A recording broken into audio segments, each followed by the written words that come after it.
ବର୍ତ୍ତମାନ ଯାହା ଖବର ଆସୁଛି ପ୍ରବଳ ବର୍ଷା ନେଇ ଏହିସବୁ ଜିଲ୍ଲାକୁ ୟେଲୋ ୱାର୍ଣ୍ଣିଂ ଜାରି। ଝାଡ଼ଖଣ୍ଡ ଓ ଉତ୍ତର ଓଡ଼ିଶା ବାୟୁମଣ୍ଡଳର ଉପରିଭାଗରେ ସକ୍ରିୟ ଘୂର୍ଣ୍ଣିବଳୟ ପ୍ରଭାବରେ ରାଜ୍ୟରେ ବର୍ଷା ଲାଗି ରହିଛି। ଏହି ଘୂର୍ଣ୍ଣିବଳୟ ଅତି ଲଘୁଚାପରେ ପରିଣତ ହୋଇପାରେ। ଏହାର ପ୍ରଭାବରେ ଗୁରୁବାର ରାଜ୍ୟର 5ଟି ଜିଲ୍ଲାରେ ପ୍ରବଳ ବର୍ଷା ହେବା ନେଇ ପୂର୍ବାନୁମାନ କରିଛି ପାଣିପାଗ ବିଭାଗ। ଆଜି ସୁନ୍ଦରଗଡ଼, ଝାରସୁଗୁଡ଼ା, ବରଗଡ଼, ସୋନପୁର ଓ ବଲାଙ୍ଗୀର ଜିଲ୍ଲାରେ ପ୍ରବଳ ବର୍ଷା ସମ୍ଭାବନା ରହିଛି। ଗୋଟିଏ ଦୁଇଟି ସ୍ଥାନରେ ପ୍ରବଳରୁ ଅତି ପ୍ରବଳ ବର୍ଷା ହୋଇପାରେ। ଏହି ଜିଲ୍ଲାଗୁଡ଼ିକୁ ୟେଲୋ ୱାର୍ଣ୍ଣିଂ ଜାରି କରାଯାଇଛି। ଶୁକ୍ରବାର ଅର୍ଥାତ୍ 9 ତାରିଖରେ 4 ଜିଲ୍ଲାରେ ପ୍ରବଳ ବର୍ଷା ପାଇଁ ୱାର୍ଣ୍ଣିଂ ଜାରି କରିଛି ପାଣିପାଗ ବିଭାଗ।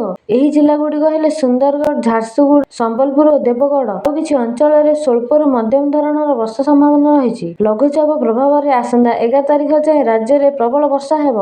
ତେବେ ଘୂର୍ଣ୍ଣିବଳୟ ପ୍ରଭାବରେ ରାଜ୍ୟରେ ବିଭିନ୍ନ ସ୍ଥାନରେ ପ୍ରବଳ ବର୍ଷା ଛେଚୁଛି। ଲଗାଣ ବର୍ଷା ଯୋଗୁଁ ବୌଦ୍ଧ, ଖୋର୍ଦ୍ଧା, ନବରଙ୍ଗପୁର ଇତ୍ୟାଦି ଅନେକ ଜିଲ୍ଲାରେ ବନ୍ୟା ଭଳି ସ୍ଥିତି ସୃଷ୍ଟି ହେଉଛି। କେଉଁଠି ରାସ୍ତା ଉପରେ ଆଣ୍ଠୁଏ ଉଚ୍ଚରେ ପାଣି ଚାଲିଛି ତ ଆଉ କେଉଁଠି ଡାକ୍ତରଖାନାରେ ପାଣି ପଶିଲାଣି। ରାସ୍ତା ଉପରେ ପାଣି ଚାଲିବା ଯୋଗୁଁ ଯାତାୟାତ ବାଧାପ୍ରାପ୍ତ ହୋଇଛି। ଏମିତି ନୂଆ ନୂଆ ଖବର ଜାଣିବାକୁ ମୋ ଚ୍ୟାନେଲକୁ ଲାଇକ୍, ସେୟାର, ସବସ୍କ୍ରାଇବ କରନ୍ତୁ। ଫେସବୁକରେ ଦେଖୁଥିଲେ ଫଲୋ କରନ୍ତୁ। ରହୁଛି, ନମସ୍କାର।